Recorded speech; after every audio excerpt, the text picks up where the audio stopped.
सोलापूरची सांस्कृतिक, धार्मिक आणि पर्यावरणीय ओळख असलेल्या ऐतिहासिक श्री सिद्धेश्वर तलाव अधिक स्वच्छ, सुंदर आणि पर्यावरणपूरक बनवण्यासाठी सोलापूर महानगरपालिका कटिबद्ध आहे.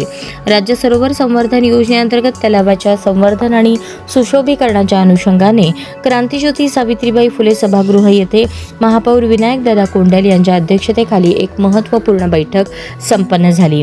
बैठकीतील प्रमुख वैशिष्ट्य व निर्णय: प्रायमो कन्सल्टन्सीतर्फे तलावाच्या सद्यस्थिती आणि सुशोभीकरणाच्या आराखड्याचे सादरीकरण, तलावातील जलगुणवत्ता सुधारण्यासाठी आणि प्रदूषण मुक्तीसाठी मॅपल EM1 द्वारे लिक्विड बायो रेमिडिएशन जैविक तंत्रज्ञानाचा वापर करणार, देवस्थान समिती, प्रदूषण नियंत्रण मंडळ, तांत्रिक संस्था आणि प्रशासकीय अधिकाऱ्यांच्या समन्वयाने कामाला गती देणार.